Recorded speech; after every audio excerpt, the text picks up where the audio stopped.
Vladimir Putin equated the Russian occupiers with God himself and declared what he described as a holy and sacred mission in Ukraine. Putin celebrated the Orthodox Christmas holiday in church together with participants of the ongoing war against Ukraine, as well as their families and loved ones, and told them the following words. And now, for more details and further information, please see our full report. You're watching the Glav Red Show. I'm your host, Yevgen Serov. Like this video and subscribe to the channel. Russian leader Vladimir Putin celebrated Christmas together with Russian occupiers and their families.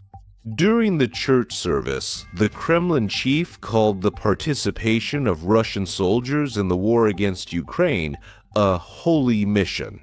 This was reported by Russian media. In his address, President Putin spoke to the children of Russian soldiers, carefully convincing them that the ongoing war of aggression on foreign soil is, according to him, something to be proud of. The main message of his speech was a comparison between the Russian army and God. We call the Lord the Savior because he came to save people. The same goes for Russian soldiers. Allegedly, on the Lord's behalf, they are carrying out the mission of defending the fatherland, saving the motherland and its people, Putin cynically declared. The leader of the Russian Federation also wished the soldiers of the so-called special military operation and their families that their guardian angels would always be by their side. Despite the religious context of the holiday, Putin's speech, delivered to the nation, had no place whatsoever for any calls for peace.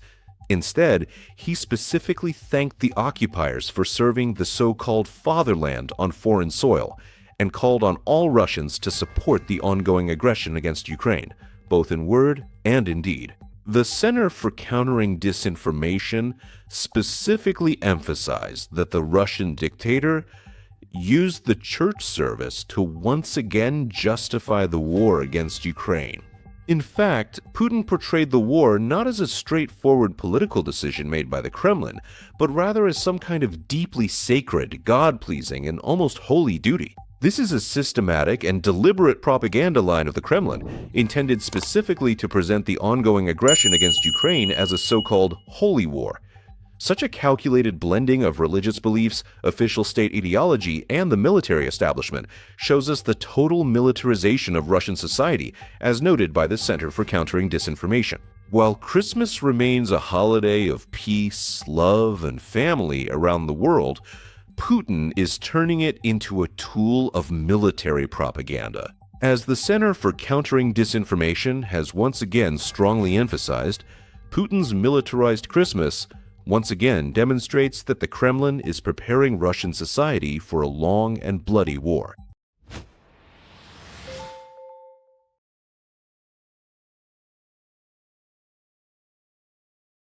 The opposing country, their foreign patrons, they will refuse to have a substantive conversation. Russia will achieve the liberation of its historical lands by military means. Putin, who has lost his mind, has decided to fight until the complete end of Russia.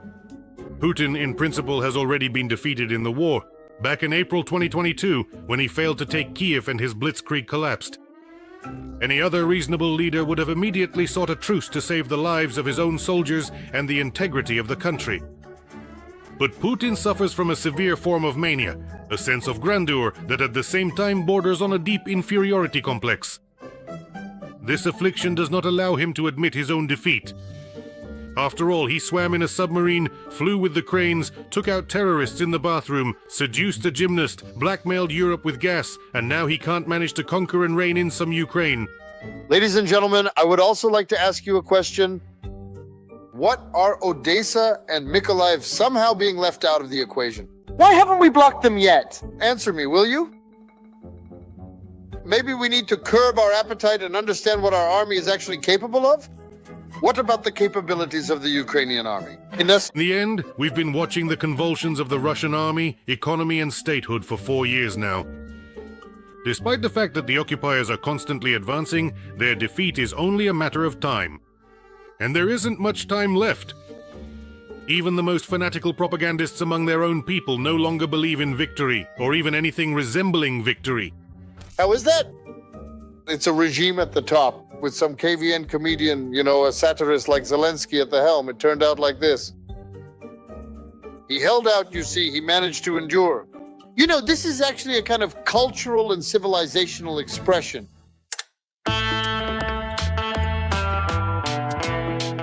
For good reason. Right now, Putin is trying, with Trump's help, to push through a diplomatic capitulation of Ukraine.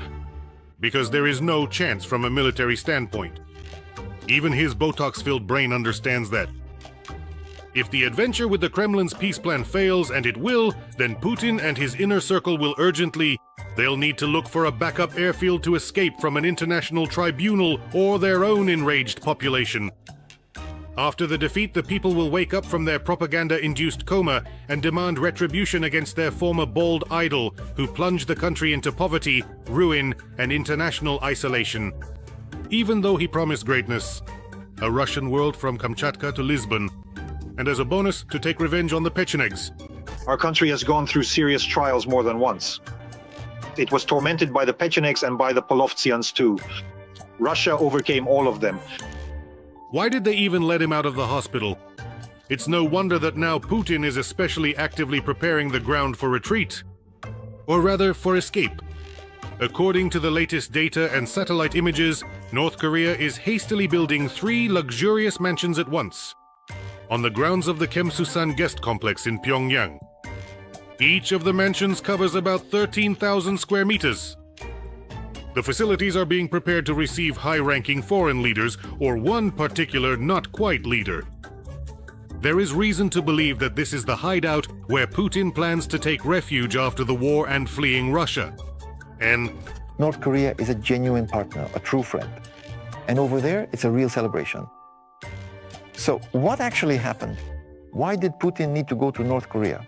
Right now, the war is taking such a turn that a Russian defeat is entirely possible. And the territory will be occupied. Ukrainian troops will enter Moscow, and they'll even be welcomed with bread and salt, just like it was with Prigozhin. And then, who knows, maybe they'll go as far as the Urals. And Putin understands this. And Putin went to North Korea to check out some living space for himself. interestingly, alongside the construction of mansions, they're also building a cemetery and a museum for North Korean soldiers who died in the war against Ukraine. Knowing dictators' love for symbolism, we can conclude that the residence is indeed being prepared for Russians. Lately, Putin and Kim Jong-un have grown very close, just like Hitler and Mussolini. And taking refuge in North Korea seems like the most obvious option, but it's not the only one. There's also China. Beijing would never hand Putin over to Ukraine or the International Court, and would even allow him to transfer some of his savings. It seems like the perfect option, but Putin himself wouldn't want to hide out in China. Once again, his wounded ego wouldn't allow it. He's already in fact a vassal of China and a personal lackey to Xi Jinping. But to end up physically dependent on them is even more terrifying for him than death. Putin would never want to end up in China in the same position as Yanukovych. In other words, if he leaves power, if he gives up his post, then most likely he'll be killed by his own people, by his own inner circle. So in a situation like this, when a dictator steps down, well, just look at your Yanukovych, right? He lives in Moscow now. But is that really living? Just imagine Putin, a man who considered himself the ruler of the world, who was at the head of a nuclear superpower, formerly the largest in the world. And suddenly he has to live in some North Korea, even in the most luxurious palace there. Not long ago, Venezuela could have been a refuge for a fugitive war criminal. But something went wrong. I truly and deeply love with all my heart and soul, and cherish.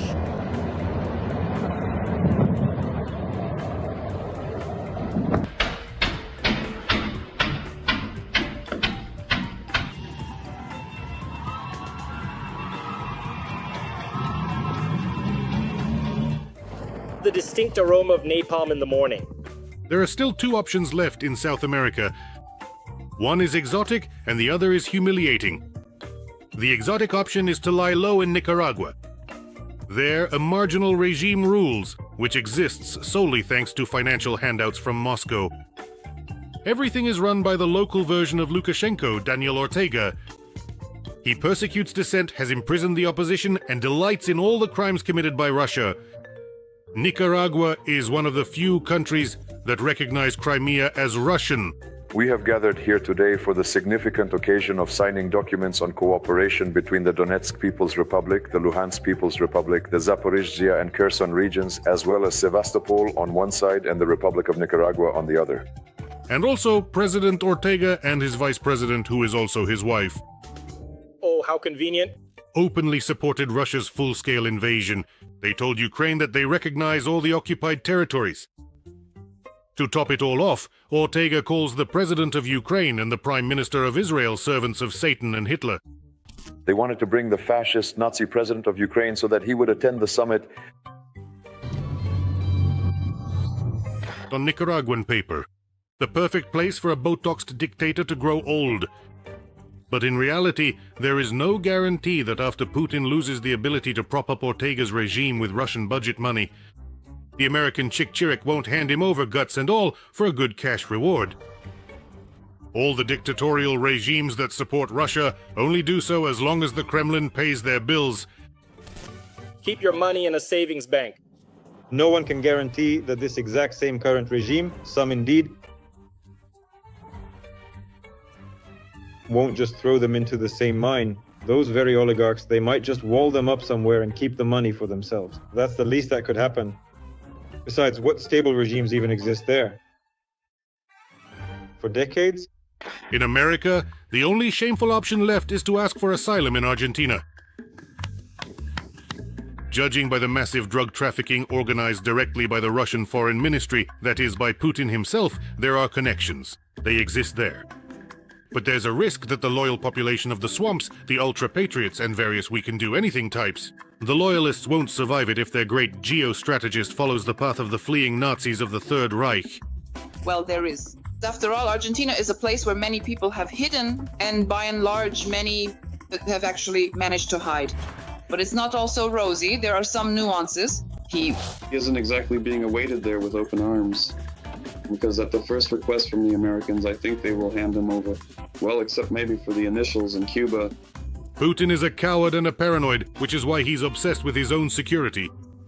During his time in power, he has built dozens of secret bunkers and hideouts all across Russia.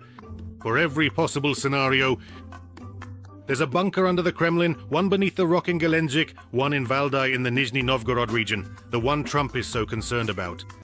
Foreign Minister Sergei Lavrov is sending signals to Washington. According to him, on the night of December 29th, Ukraine attempted to attack Putin's residence in the Novgorod region with drones. In the sky, it was destroyed. 91 drones, claims Lavrov. No evidence whatsoever. Neither he nor the Russian military provide any proof for their words. But Putin's main storage facility, and that of his doubles, was built in Altai. So far away that neither an uprising crowd could reach it, nor a nuclear missile could find it. The construction is personally overseen by the head of the central bank, Hermann Greff. Which means this is no ordinary dacha, but one with Koshai's needle. Hermann Greff, that is, Sberbank of Russia, bought this airport in Gorno-Altaysk in April, literally just a month and a half ago. It's not needed for any business, for anything of mine, it's unnecessary. This could only be necessary if the Tsar really intends to hide in these mountains, along with the locals, and we'll discuss that now. Putin knows that he is a war criminal and the main villain on planet Earth, and like any criminal, he is afraid of being caught and punished. That's why he frantically digs bunkers and looks for escape routes. But he won't be able to hide for long. If he doesn't believe it, he can ask Saddam Hussein.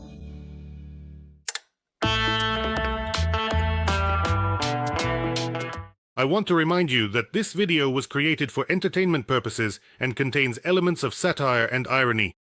All facts and events are presented in a hyperbolized or exaggerated form. This is done to create a comedic or dramatic effect.